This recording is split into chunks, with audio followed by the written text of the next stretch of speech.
Today's episode is brought to you by our sponsor, the Ontario Brain Institute, and features a group discussion on the topic of concussions and traumatic brain injuries within the veteran community. This episode was facilitated by Simon Kardynal, a former member of the Canadian Armed Forces that served for over 26 years and became an institutional leader.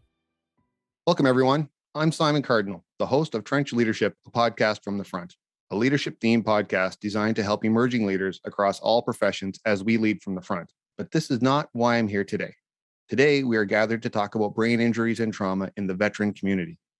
As a host, I've come to realize that very few people want to hear me speaking, and that's okay because it's all about the guests. And so let's just get right to it. My guests have at least two things in common. First, they're all veterans. And second, they have all experienced some form of brain injury or trauma. Hey, everyone, how's it going today? Good, thank you.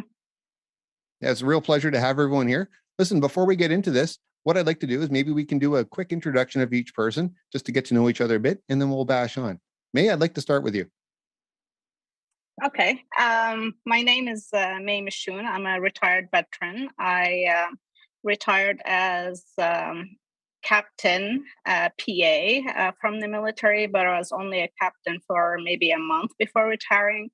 Prior to that, I was a master warrant officer, and my profession or my job was before retiring the medical director of the physician assistant PA program, which is a university level program that the CAF was running.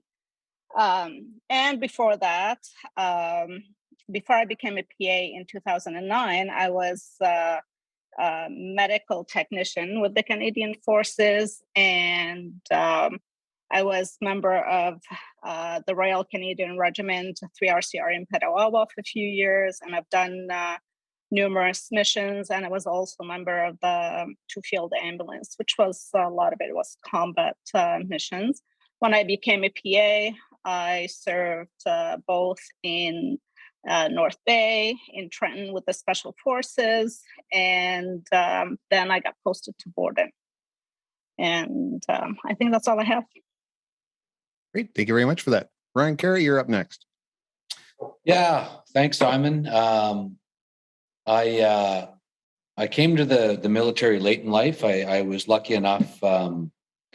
I was a fairly good athlete when I was younger and played high school. I grew up in Carleton Place, Ontario, small town in the Ottawa Valley. Was recruited to play at a bunch of universities, decided to go play at Acadia. Then I was drafted and played in the CFL. Then after the CFL, I was in private business for a bit, and then I joined the military. Was commissioned and served in the Royal Canadian Regiment, mostly in the 1st Battalion. Of course, they said, we want to get you cross-cultured to every battalion, but I was in the 1st Battalion like the whole time, so whatever, right? And then I was medically released in September of 2016. Had a pretty difficult transition, and over the last couple of years have been working, I guess I'm going on almost 3 years now, been working as the Director of Military Engagement and the Director of Operations for the Concussion Legacy Foundation Canada. And under Concussion Legacy Foundation Canada is Project Enlist. What we're heading up is to try to get, we're in the process of trying to advance the discussion on brain injury in the military and on research. So it's a good company to be in with all of us being veterans to have this conversation, because it needs to be had, and I'm happy we're all here to do it. Thanks very much for that. Fantastic. Blair, you're up next. So my name's Blair Hennessy. My military career kind of began when I was 16. I joined the reserves. I did that part-time for a few years as a non-commissioned member, and then I went Reg Force in 2013 or 14. And then I was with one PVCLI in Edmonton for about 4 years and had a pretty big string of concussions from childhood right on up through, from hockey and basically that's how my career ended in medical release as well in May 2018. But now I'm doing much better and working towards my master's in physical therapy and competing in triathlons. Fantastic. Thanks very much for that. I would be remiss if I didn't point out that you're surrounded by 3 royals. So it's all I'm going to put out there. I'm just going to say it. For the veterans out there, will totally understand that. So I think we can all agree that that's kind of fun. I'm sure it'll come up again. Well, listen, folks. Oh, yeah. Well, listen, folks. I think I just like to, let's just get right into it. I have a question here and I'm going to put it out there and we'll see where we go. In your experiences, what is the culture in the Canadian Armed Forces around concussions? I'll go first. I was a non-commissioned member, and to be honest with you, it's not the best thing to have to go through. You start out, and the people, you have a warrant officer in charge of your platoon, and when you show up to work that day and you're not looking like the person that you looked like before, it's a pretty big challenge to try to show someone you're injured without looking like you're injured. And you sound like you're having a hard time, and people are anticipating you being able to complete your job and do your job the way you could the day before. You're not necessarily able to do that. And when you go through the medical system with concussion, as it's a challenging thing to navigate because you're trying to look out for yourself, but you also are trying to find your way back into the platoon with your buddies. And it's not an easy thing to do.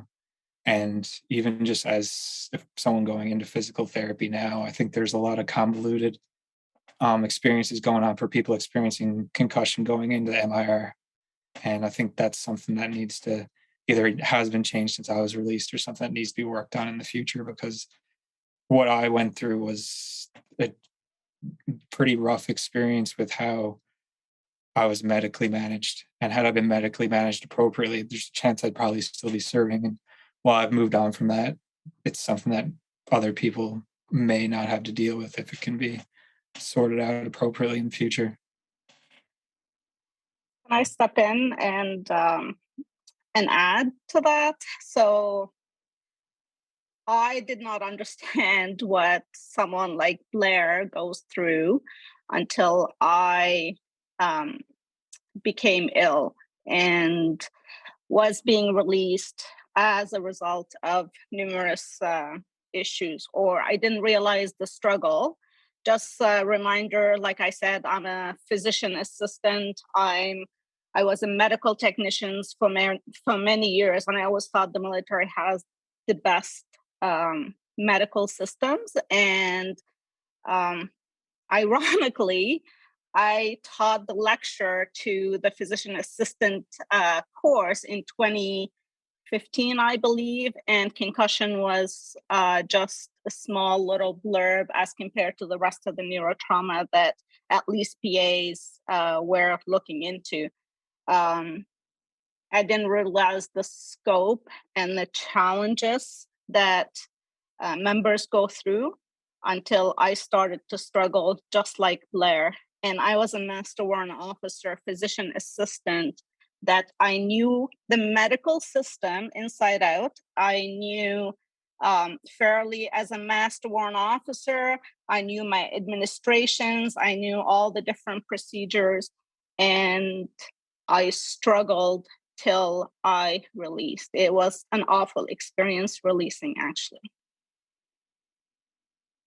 And talking about the concussions, yeah, I did not start to understand. And you are right with the stigma and trying to convince everybody that there is something wrong with me. I know everybody gets the PTSD diagnosis. It's so much easier to throw medications at you or to send you for, an inpatient treatment that, costs thousands of dollars. Meanwhile, I knew from my initial concussion that I had back in 2010, which I was able to, return to work within 2 days of having severe concussion, losing consciousness, I should have even survived the injury. And I went right back to work and I was still able to do my job and do all these things. But I knew what the signs and symptoms of were. I had the medical experience behind me.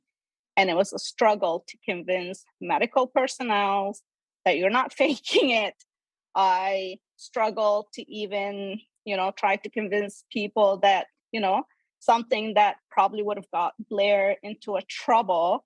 I was able to a little bit get away with it only because I knew the system. I knew when I lost my temper or I couldn't, just took off from the,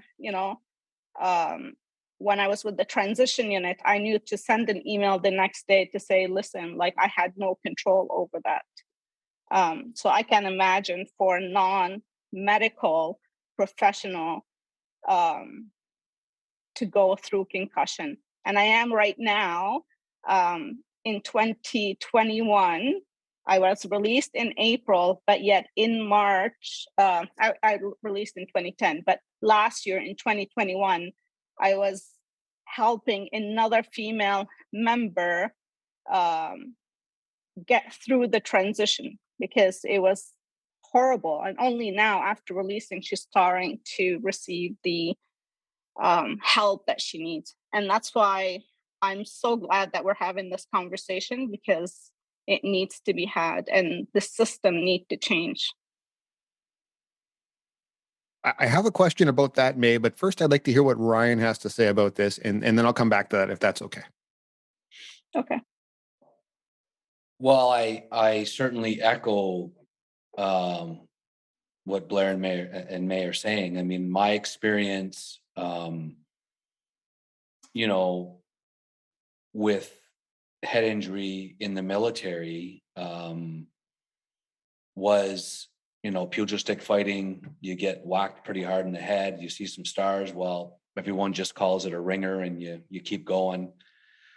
I remember,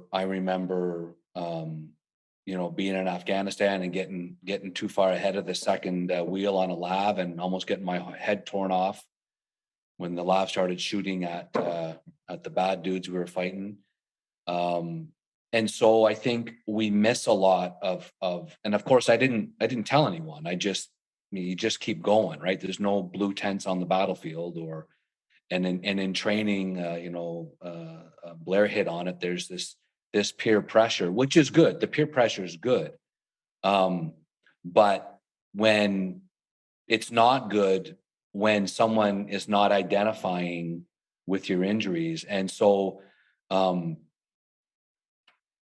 what happened with me is, played high school football for 5 years, played university football for 4 years, played in the Canadian Football League, and then served in the infantry for 14 years.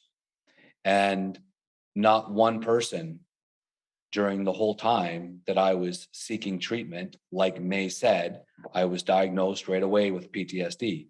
No one even asked me about head injury. It wasn't even part of the conversation until I said recently, you think this might be something? And then, the psychologist that I'm working with now, she says, absolutely, it's something that has to be looked into.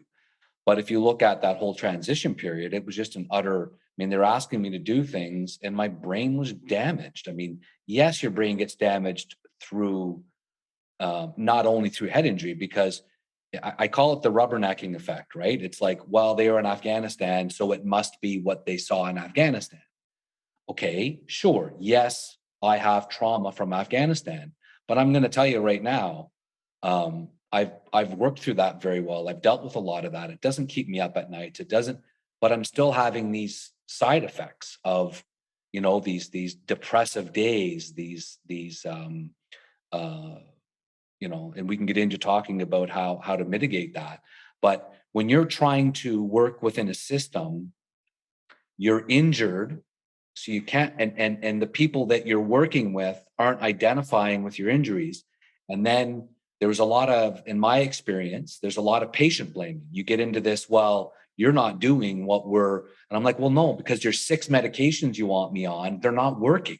I feel worse. I'm not it's getting worse, to the point where the mother of my children said, we have to fire this psychiatrist you're working with. She's brutal. She's absolutely and I couldn't identify it. I was trying to listen to everybody And it was so contradictory, and it was so frustrating to go from such a person, and I'm sure all of us are like this, high performing and then all of a sudden not being able to perform the most basic tasks, and nobody recognized it. It was more like Blair was saying, it's like, well, what's wrong with you? I don't know what's wrong with me. So I think when we're talking about systems change is what May's talking about right away. The first thing is the bystander model. I mean, how does someone identify that they have a head injury when they have a head injury? They don't. They're trying to unscrew themselves. They're trying to just survive. And so it takes someone else to go, hey, wait a second. Maybe that behavior change isn't because they're a jerk or they're a disciplinary problem. Maybe it's coming from somewhere else. When someone all of a sudden starts acting differently, like you have to start asking the questions. And one of the questions that a medical professional should be asking is head injury, exposure to trauma. There's a lot of factors when it comes to dealing with the mental health challenges that we're dealing with as in the veteran community. But I could honestly say that one factor that has not been addressed in the past up until recently is head injury and its effects on mental health. And we know that there's effects on mental health when it comes to head injury. The research is very clear through the states, right? So can I add one point to that one with regards to the research? It's obvious and head injury and being researched. The problem is the military is not following the up-to-date research. The Veterans Affairs just released in their Salute magazines, and they're so proud of it that they published a guide to physicians to give them, directions on how to assist members. This guide is based on 2008, yeah. 2008 research. And I can tell you now that I'm fairly versed in all the different articles and going through appeals through Veterans Affairs, that at that time in 2008, I think if that research was taken into context, it was ahead of its time, I would think. Unfortunately, you can't live in 2008. You can't live in 2016 when it comes to brain injury, let alone in 2018, because the research is expanding so much and there's so much information for treating and diagnosing concussions. I find that interesting in that one of the things that we always hear about is how we're able to keep moving forward and learn from the things that we've done in the past. And yet it sounds like that's not what's happening in this moment. One of the interesting things one of the great things about most professional militaries is the clearly defined hierarchy, the clearly defined chain of command, and the structure that's required to do the things that the military is asked to do.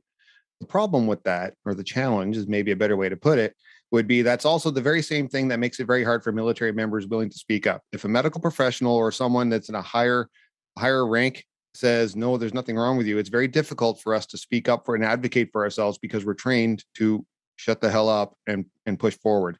And that becomes difficult. So looking at someone saying, oh, 2008, that's a great year to move forward. Is it? We don't know. So that's, I am curious to know. Blair, you've been pretty quiet in all of this. What are your thoughts on how some of the stigmas might be eliminated? Because it sounds like one of the ways, as May and Ryan both suggested, would be to get the most current information. Yeah. Well, just to add on to that, as a physical therapy student, everything is based on evidence-based approach. And we just finished doing some neuro rehab things. And let me tell you, the things that we're learning are from 2008. They're much more recent, and there's a lot of information that could be utilized. But as coming from like the non-commissioned member, I think that it's just a matter of like looking out for your buddies. Like it's so simple. Like it got like when you're out, like and you're doing maneuvers or you're in training or wherever you are, your job is to look out for your buddy. Like at the end of the day, like you do what you're told from the top down, but then your buddy next to you is the guy you got to look out for. And if they're not able to do their job like they could yesterday, you need to start thinking of how many tomorrows come and they can't do that job the same way. Then I ask them what's going on. For me, I don't know if I'll call it lucky, but it was something. I've had really bad like lash outs. Like I went from this not super calm, but like I was pretty calm, collected, like you see me today. But I went from something like this to you look at me the wrong way, and I was not your friend. And I a sergeant major in Charlie company in 1VP, I did that, and instead of getting what you would anticipate me getting, he just took me in a room and was like, dude, what happened? What's going on? And I was very lucky because that's probably one of 1,000 sergeant majors that would have approached it that way. So he effectively got me on this path to, unfortunately, being medically released. Had it been managed a bit differently, it would have been okay. But I think that's what it all boils down to, is someone being like that sergeant major, being like, dude, this is not who you are. Like, what's going on? What can we help you with? How can we move forward, like together? Not just like when I was medically released, like leading up to it, I was sent to JPSU. I didn't have a release. I don't even have a certificate of service. Like, I don't have anything. I just sent to JPSU and out the door. And that's all it was for me. It was just a year and a half. And then it's like it never even happened. But those things that's another conversation. That's definitely something we'll want to speak to shortly. I am curious, though, and I did see your hand up. I am curious, with all of that, were there any positive aspects that came out of the concussion protocols, the recovery, or anything like that? I'm just curious with all of you. Doing what I'm doing right now is getting involved with Ryan, the other Ryan, from Heads Up, and trying to advocate through every single thing I have doing. Like, I don't necessarily need to appeal certain decisions, but sometimes I feel that, I could have just gone and paid, and I have paid for my vision therapy while I was serving, and I paid for my glasses, and I fought all the way through, and I'm fighting through right now. And the reason I'm doing all this is just a little maybe, to let the leadership wake up and realize there is a serious problem when it comes to concussion, when it comes to the treatment of concussions. Like, we don't need to create yet another command, like the transition unit, for releasing members, and yet that exact same thing that got created has no clue about a brain injury or what the member needs. We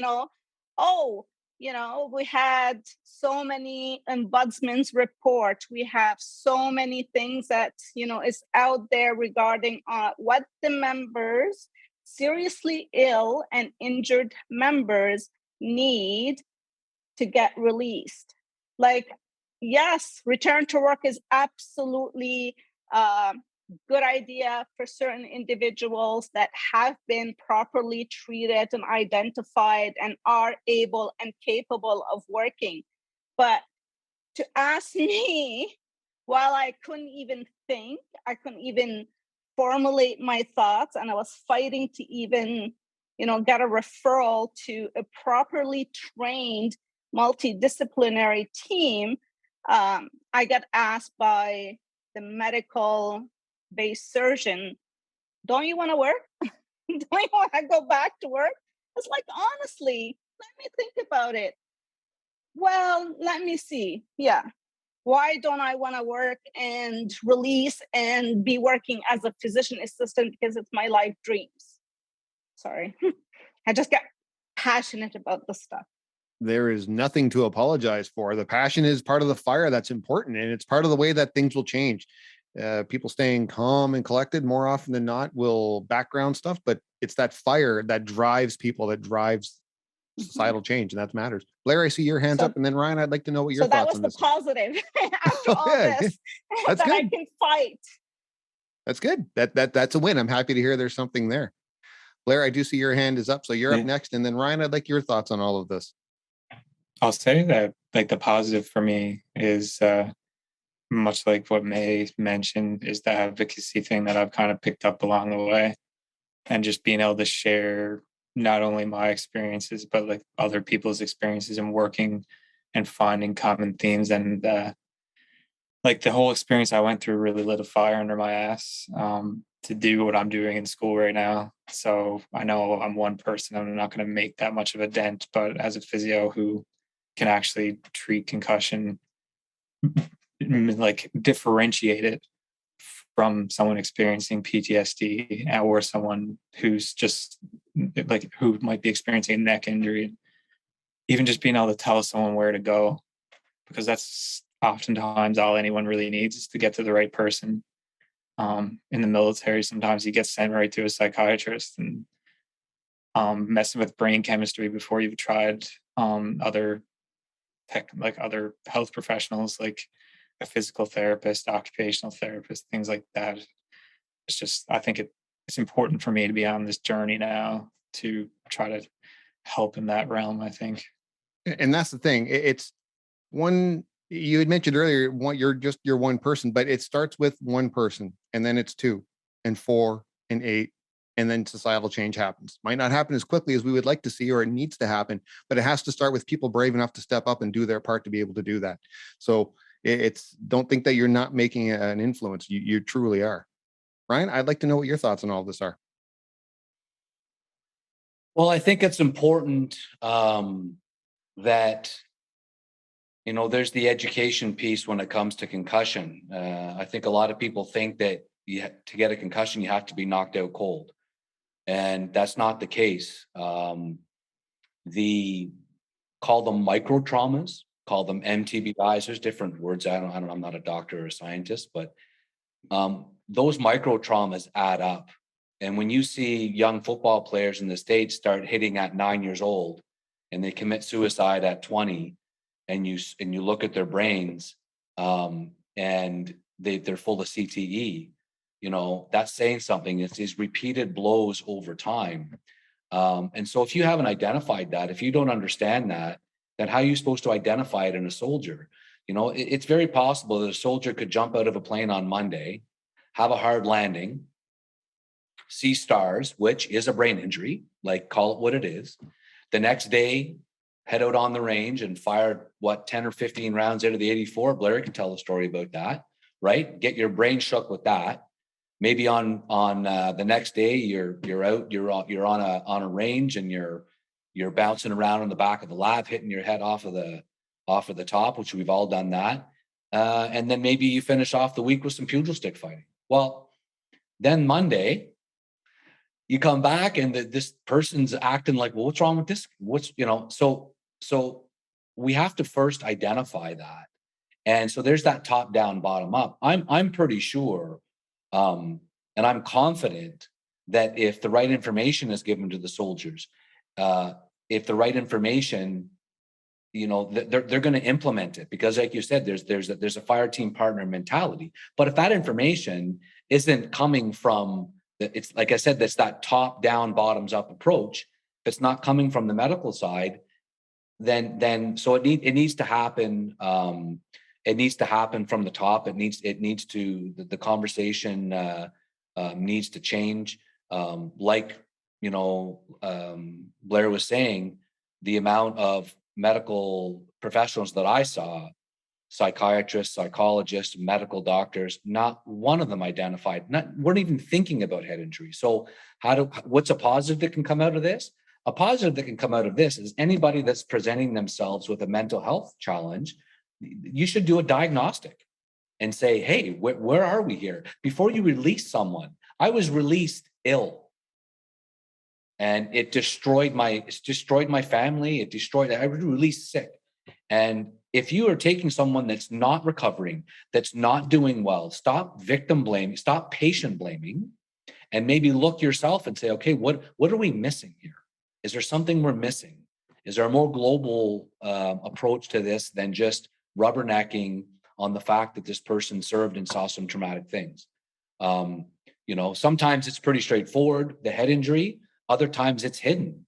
And it seems to me the conversation that we're having is whether it's pretty straightforward or whether it's hidden, it's not happening.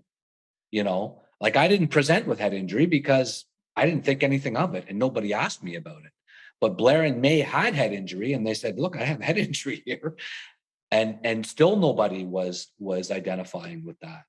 So I think, you put people in here, you've got me who's working on one angle, you've got May working on another angle, you've got Blair working on another angle, you've got you, what you're doing. And this is what it takes. It takes all veterans to start coming together and telling these stories so that we identify and we can make positive change, because every veteran I talk about says, yeah, we always want to make it better for the soldiers that are following in our footsteps. Every veteran wants that because we're still team members. It's why we joined. So I think, another reason why these conversations are very important. So identifying it. And I guess I could follow up with saying that, the thing that's benefited me the most is trying to live a healthy lifestyle, trying to focus on sleep, good nutrition, exercise, and cognitive reserve. Like I play music to try to force me to learn new things, learn new songs, learn new chord structures. For somebody, it could be writing or reading or doing Sudokus. There's a lot of things, but the positive thing that's come out of this are those 4 pillars for me that I try to make sure that I work on a weekly basis. Thank you very much for that. I am curious. So we touched a little bit on the idea of education and how can we educate others? What does the system do? Does it educate others? Does anyone have any thoughts on that at all? Like, does it do that? What do you want to say? Who wants to go? Oh, May, you're up. Okay, so having done such intensive research regarding education, back in 2009, I believe, the health services introduced I believe the acronym is to return the road to mental readiness. And it was adopted from actually the US. And at the time when the US, during that period of time, so we adopted that for the PTSD, mental health, all that stuff. And that's where the Canadian continued to focus on.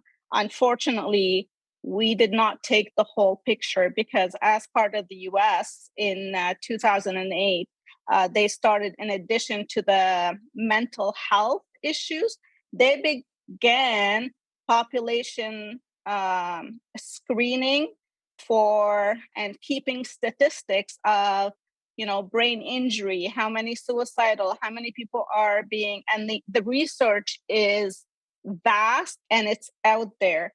And they even have, just looking at it now, they have guides to clinicians, guides to eye care providers, all related specifically to all the different signs and symptoms, what and who you need to refer the person to. A whole bunch of questionnaires, with I'm sure Blair probably might go through if he got that section regarding brain injury, what questions to go through. So the education is there.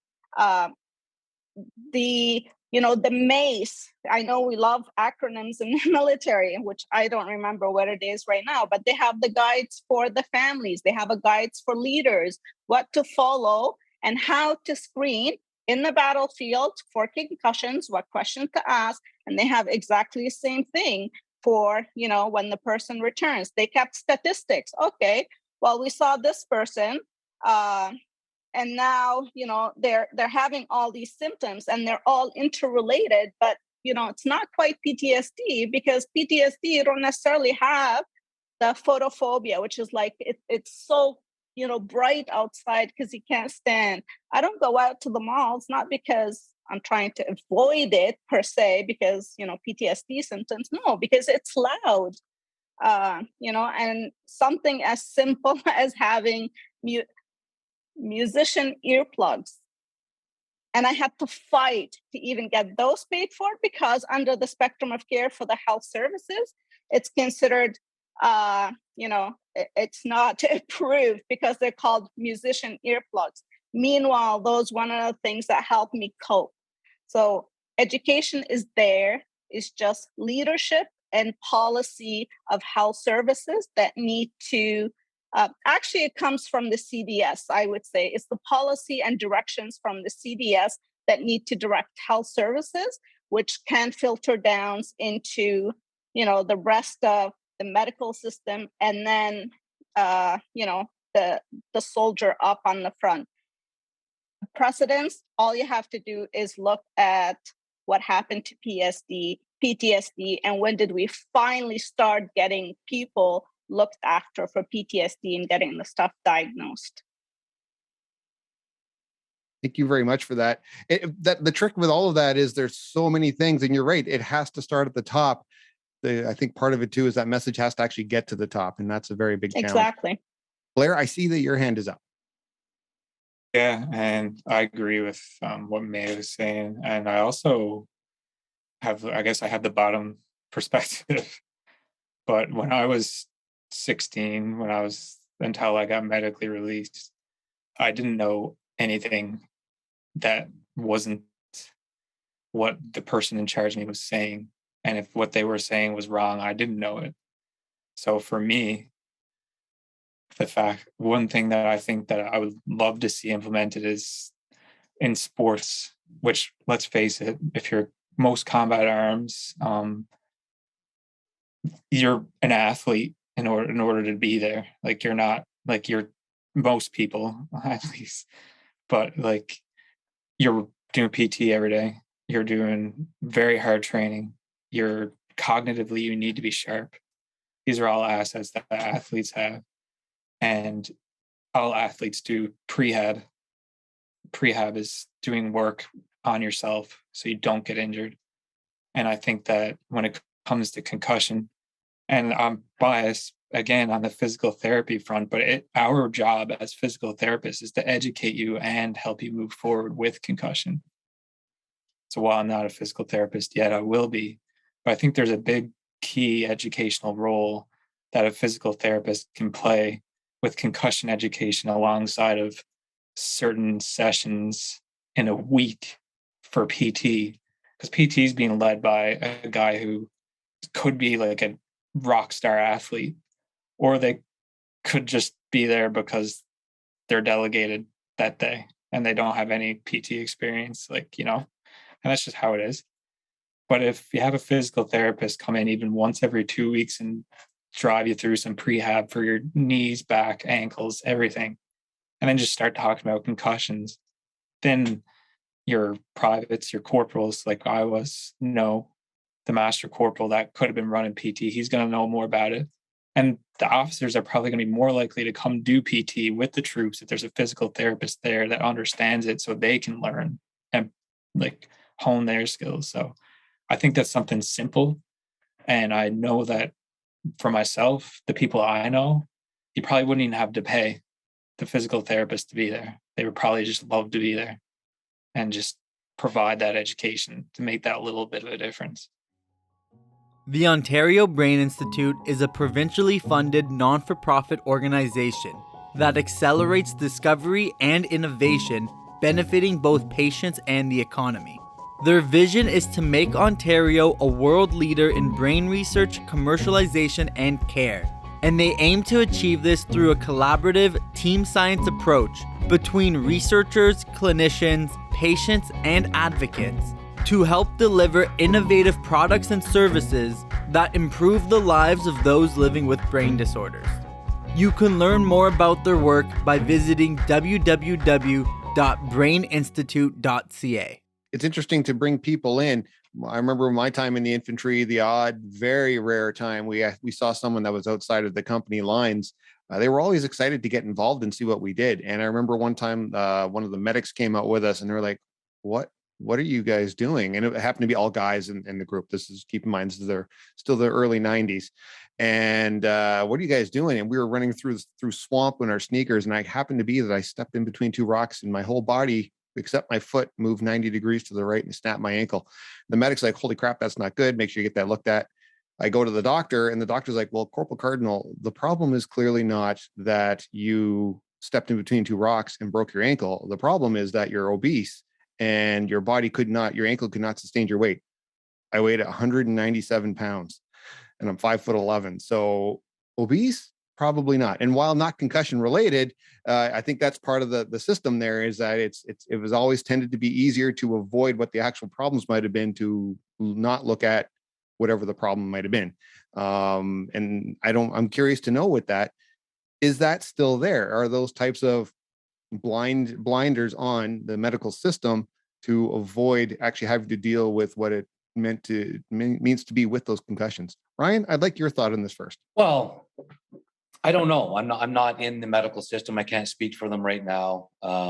But it's fairly clear to me, from the conversations I've had through our support line with veterans that are transitioning out, that it's still not being addressed. The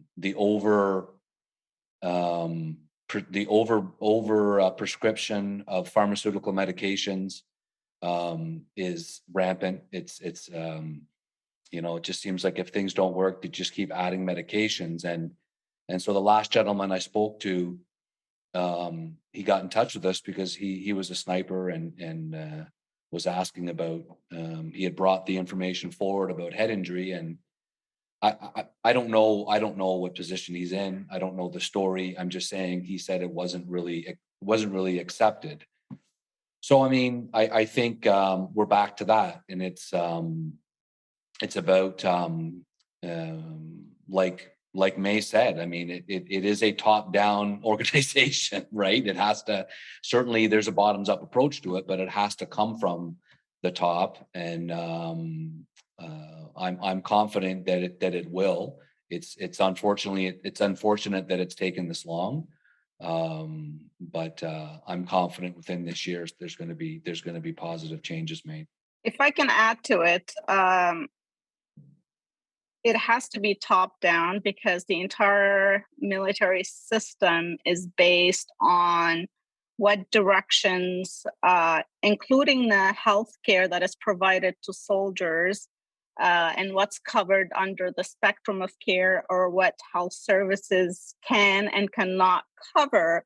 It's all dictated by the mission and by the policies that it's directed down from the CDS to the Surgeon General.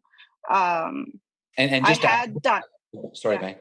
Well, no, but you're right, 100%. Like, and right now we all know that when you're in the military, it's busy when you're not busy. There's always something to do, and if it's not being directed, it's not going to happen. And right now in the Canadian Armed Forces, there's a crisis. Like, there's a crisis of man. Like, there's a lot of people getting out. A lot of people are not joining. That's a different conversation all in itself. But and so you do need an outside resource to come in and manage that, and to help and to augment the system, because right now, like we're saying, it's because it's so busy, and there's a crisis in manning, to throw, like, sometimes it's like, we always talk about the bright idea fairies, right? Now, this is a little more serious than a bright idea fairy, but it's that kind of mentality. It's a sense that, yes, it does have to come from national defense, from the headquarters. And when that happens, I think you'll see rapid change, because I echo what Blair's saying. The people on the front line of this are physiotherapists. They're the ones that are going to be able to, they're the ones that see patients the most often. There's actually a program at the UMUHC now that McGill's putting together, where when people come in and identify with some form of head injury, they go to a physiotherapist first, because a doctor is not going to do all those assessments. Now, a doctor's involved in that, but so that's the kind of stuff that's happening in the civilian world, where I'd like to see it happen in the military, where you identify with it. What's seeing a doctor going to do? The doctor's going to refer you anyways. If that's the system, that's the system. But then the doctor would at least know to refer you to a PT. Then I think that's what clears up that logjam or that system. That's to me what has to happen, because that's the there's other you would know better than I would, Blair, about what all the neuropsych assessments, whatever needs to get done. But again, we're back to this. If it's not part of the conversation, then even if you're a soldier coming forward and saying, hey, I think there's some issues with head injury, but if the system's not willing to accept it, or then you're falling on deaf ears, right? So one of the challenges the forces is going through right now in relation to how busy everything is, they're allowed to have 71,000 people. And right now they're hovering about 6,750 short of that. And that's roughly 10%, a little bit less. That's a generational shortage. And talking about the busyness and how things get put to the side, that's not going to go away anytime soon. So as May had mentioned, it does have to come from the top. These types of education components to help people understand what concussions are, and it doesn't mean that it's a huge whack to the head. That has to start at the top rather, and make its way down. That's tough. And I'm not making excuses for anyone or anything. I'm just simply reiterating what we were saying here. I am curious though, as we were talking about these different types of things, when you folks had experienced your concussion or your brain traumas, because of the way the system is designed and how we don't talk about these types of things because that could be perceived as a weakness or whatnot. When you were experiencing these things, was there some type of doubt that went through your minds that, am I actually hurt? Is this me? Am I, as we like to say a lot of times, are we just being weak? What's happening there? Does anyone have any thoughts on that? Well, just quickly, I never identified with it. I remember getting almost knocked out during pugilistic fighting, and the sergeant major that was running it said, "Okay, well, you're done. You're done for the day." But that was it. And I didn't think anything to come forward with it at all. And I didn't think anything until I was released from the military to even mention much of my head injury. Again, pretty hard to self-identify when you have a brain injury, right? So that's my 2 cents on it. Comes back to that education component. We need to understand what it means to have a concussion and the signs of it. Otherwise, how can we know what we've got going wrong? Blair, I see your hand is up. Yeah, that's a really good question for kind of my journey, I guess, when I was still in until I was medically released, and even afterwards. I spent a lot of time thinking I was making things up, to be honest with you. I had a headache and I'd be like, no, I don't have a headache. I'm just dehydrated. Drink more water. That's what I was told for years. I need to drink more water. So I was drinking more water. And then I'd show up to work, and I remember, I think the most distinct thing to me was I was support staff on a LT's course in Gagetown after my injuries. I was trying to lead like a recce, and I had every single bearing done as a back bearing on my map. So I was the opposite of the joke, and I was leading the LTs backwards through Gagetown. And we got back, and I was like, that was completely backwards. And that's the only time I realized that I was right, that things were going wrong for me. Because every day you'd show up to work, and you'd, like, most of the times back then, like, you might be hungover, so you might not even feel the best anyways on PT. But I mean, I never believed that it was this severe thing. And if I'm being honest, I still have times where I'm like, was it that bad? But when I look back and I see, because I have constant communication with the physiotherapist who saw me in October of 2018 onwards, and she's like, no, like, you're a completely different person. Like, just seeing who you are right now, she's like, have you ever doubted anything? She's like, you can come back and read your files. Like, there's something objective. But when you're that private or corporal, you are weak in your head. You are, and you're nothing other than that. If you were not good enough, for yourself. You're telling yourself you're not good enough for your jack. You're telling yourself that your sergeant thinks you're a piece of shit. And then your warrant thinks you're trash. And then you're just constantly ringing through your head that you're useless, even though your career trajectory from the moment you went Reg Force was going this way, and you probably could have kept going that way. You were never that way. And it's something that comes from people just not believing you because they have no clue what a concussion is. Like mood swings, light sensitivity to noise, the irritability, the fact that like things are making you dizzy when they're passing by. Like all these small signs are things that nobody really understands. And to be honest with you, it does get chalked up as someone being hungover quite often. But that's not what it is if it's a full year in a row. And yeah, long story short, definitely agree with I felt weak very often, but now not so much because I know that it was all real. I do want to give a heads up for a physiotherapist, actually. The one that not justified, but helped me initially before I even recognized, because I knew my symptom did not make any sense. It was a physiotherapist, and it was a military physiotherapist that had extra training in concussion. And that's the only way I knew, and I began to be able to start seeking all the different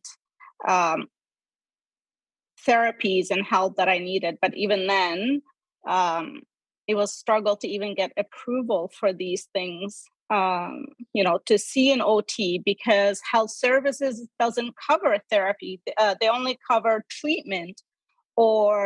So that's what I'm talking about, is it has to be a policy change. And like all our your stories, is without the policy change, without changing the medical education system down to the private and the corporal medtech, a lot of our stories are going to continue on happening. I can tell you from my experience being, an infantry medtech or, field AM medtech. Yes, I recorded everything. I remember having with 3RCR covering, a jump exercise. And I had this one soldier that, he came down and hit hard. And my concern was, his C-spine, did he lose consciousness? Because that was the still a common thing that you get asked. Did you lose consciousness?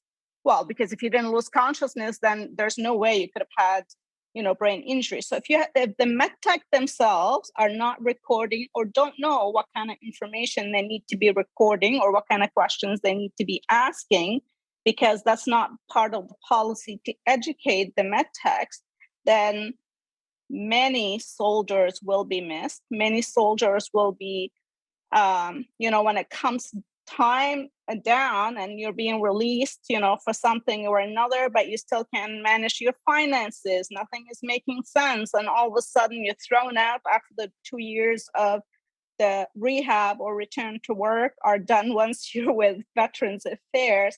And now you're homeless and no one understands. How can you be homeless? No way. There's tons of resources. There's Veterans Affairs. And I can tell you, I would consider myself the best case scenario for ensuring, regardless of the stigma, that I didn't care what anybody said. The few times, I was in Afghanistan and I fell and I came down and both my wrists, went back. And I remember, here I am a medic and, going to see the MIR, not because of anything, but I knew that if it's not recorded, it did not happen. And then with Veterans Affairs, doesn't exist. So now good luck trying to prove it, right? And then eventually with that story is, yes, I end up having a tear, which wasn't, we didn't find out about it till like 15 years later. But how many soldiers, when they have the declaration, do they even actually write? Or they know what would have caused it? Well, I had, a first tour in Afghanistan. I was, crew commander in a Bison, and we end up rear-ending a lab because it was a sudden stop. The lights were not on, and by the time my driver saw it, well, I didn't, I didn't complain, but that was a whiplash, right, Blair?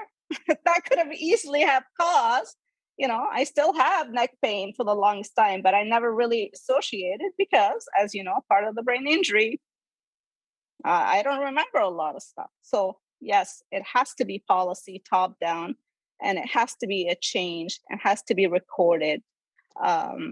Because at the end of the day, when you go to VAC and you put your claims through, oh, we're sorry. It's not, we can't contribute it to your military service because it's not written anywhere. And the stigma, do I really want to go and complain because now I'm worried about being released medically? A concussion should not be the end of your career. There is a treatment, right? Like in 2010, when I was hit by a truck on the side of the road, and I was like a pedestrian struck. Technically, I knew that I needed to have a CF98, but anybody else is like, well, I was on the course, so you wouldn't think because you were driving your car, right? All the little stuff. Well, it comes back to that education component we talked about earlier, letting the medics know and the med A's know that what And is important, what policies. isn't, and even if they're not sure, to fill it out. And for the listeners, the CF98 is the injury report form that we are the forces members are required to fill out to ensure that anything that's happened to us is actually documented. The trick with the CF98, and I think everyone would agree with me on this, is the first thing people think of when you think about that is, that's a giant pain in the ass because it's about 20 feet long. And secondly, as soon as it's documented, you're now openly saying there's something wrong with you. And that comes back to the point about being viewed as weak. So it's an interesting conundrum that we fall into. We get told to fill out the CF98 all the time, but then to actually take the time to do it, there's a whole bunch of emotional and societal things that are attached to that. So it's an interesting conundrum we fall into. Blair, I see your hand is up. And then Ryan, I'd like your thoughts on all of this. Yeah, I thought of a really good example of this stigma when May was talking. So I had a sergeant, I'll call him Sergeant G, and he's going to know who he is if he ends up listening to this. But he made me, my remedial homework one night after my concussions was to make a pros and cons list of becoming medically released due to my injuries. So he made me go home and he made me sit down and write a pros list of what's good about getting medically released, as if I was choosing this fate, and put down the cons. And later that night, I had a physio appointment. I had to go see the psychiatrist who was filling it. And I didn't do that because I thought it was an absolute load of shit, to be honest with you. Poor leadership. Because this guy thought I was choosing to be medically released. Like I didn't. Anyways. So I thought that's a pretty good example of how a person can make such a big difference by just stopping to have a conversation and being like, what's actually going on? Instead of give me your pros and cons of being medically released. Because like, it's just, I'll never forget that. And like and the few things fire me up about the Army. And yeah, he's one person that still gets me going because of that, because that's just, it's part of the stigma that you're trying to break. And like, all I can think about is if that was some other new private who's 19 years old, he could be struggling and he'll never go get the help. I was lucky I had a wife who believed me and saw me, what I was going through. But that 19, 20-year-old, he doesn't have that. I'm pretending, I'm faking it. And he's going to go, that's my example that I think just someone needs to make sure that Sergeant G, it gets educated. That's it. It's part of that stigma and it's attached to that and it's still there. It's not gone. Ryan, what are your thoughts? On what? On stigma? Well, on stigma, what we've been talking about, the different examples May and Blair have shared, you've been pretty quiet. I just like to Yeah, get some I of your mean, Ryan-ness. no, I mean, I certainly think that you know, this, for example, the Sergeant G that Blair's talking about. I mean, it's learned behavior. He learned it from someone else, and then someone teaches that sergeant that this type of behavior is weakness, and instead of leading with empathy, he's leading with what he knows. And so again, it comes to that shift in policy. And I mean, I understand what it's like to be in the infantry. You got to be tough. You got to be physically tough. You got to be mentally tough. There are people in an infantry battalion that are slackers that, try to get out of things. But you have to identify the ones that aren't. And the ones that aren't, that are coming forward and presenting with some type of injury, you have to deal with that on a case by case basis, and just not broad stroke it. And I think that's, like that example that Blair was talking about. But what's also very important is education going through Veterans Affairs, like May was saying, because again, and one of my friends said this, who just got her PhD actually in concussion. So she's now a doctor. And she said, based on the information that I was giving her on the military, you have to assume that everyone that's been in the military, you have to assume they've had head injury. So when they're leaving, you need to diagnose that and or go through some type of diagnostic, because May is right. I mean, if it's not in your file, and none of my head injuries in my file in the military. And then they could easily say, well, it was probably something that happened before, but you can't do that. If you accepted me into the military, then you accepted me as is. So I think that that's important, because Veterans Affairs won't identify with it. But if it's not being identified, however, it is being identified as an issue in mental health, then Veterans Affairs should be going back through their files, and anybody that has long-term OSI or things that are working should say, okay, well, has a neuropsych been done? Have they been evaluated by a PT? Like, what are the next steps here? Because doctor, psychiatry, psychology, which has been very good for me in some levels, but in other levels, it has not been at all. So that's obviously, and I think there are some people in the field that understand that, and there needs to be more of a holistic approach and not a treatment by silos, right? You go see this person, and none of those people really seem to talk to each other.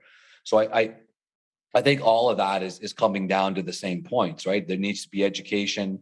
There needs to be a more holistic approach, so that this can be dealt with, and without and leading with empathy, like having empathy for that person that's coming in, and you have to assume that patient, and May can school me on this, but if they're an adult, you have to assume they're telling the truth. It's a challenge. And like you said, there are people that are trying to get out of stuff and trying to play those games, and finding that balance between the two is difficult. And really, that all comes back to more education and in how the leaders are paying attention to what's going on in the environment around them. They should totally listen to the my podcast. I'm just putting that out there. I'm just saying, shameless plug.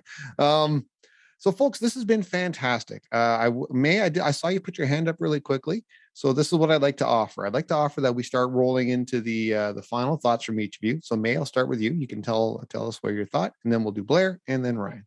Okay. Okay. So you have to get back to me.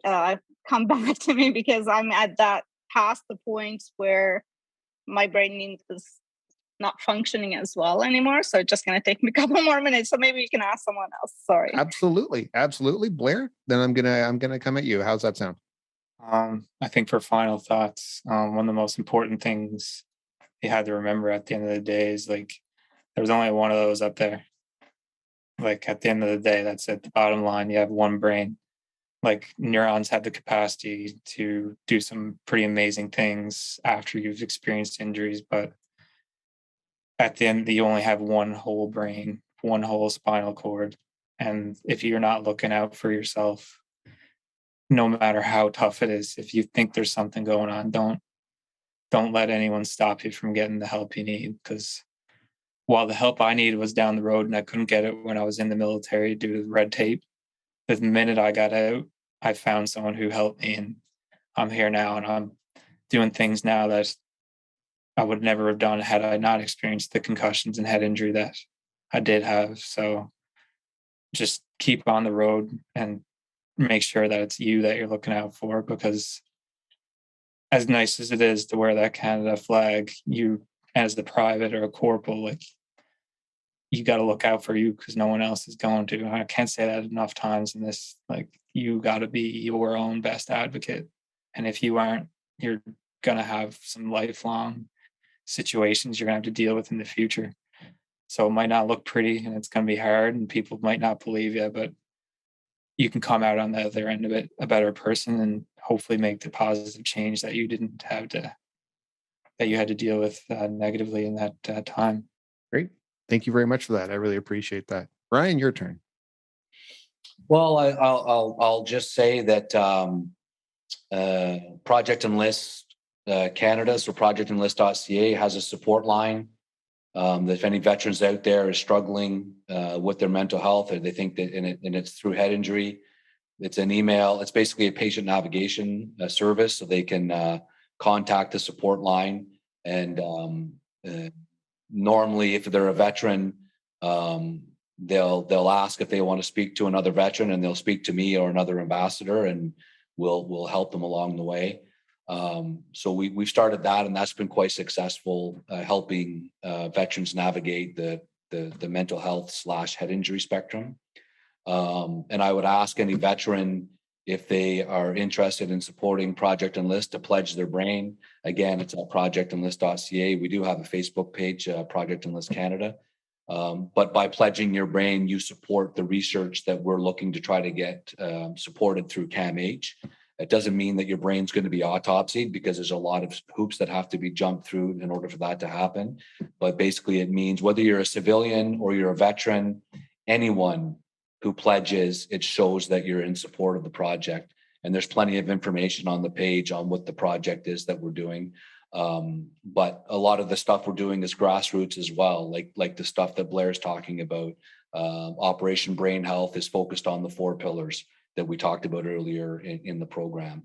And if you're a veteran and you're interested in advocating, there's lots of organizations out there that could use your help, including the OBIA and Project Enlist. I mean, we're not fighting over everything. We're fighting towards, we're going to try to do this together, and we're all fighting for the same thing. As we want, not only do we want better treatment standards in the civilian world, we're demanding better treatment standards with veterans and current serving military.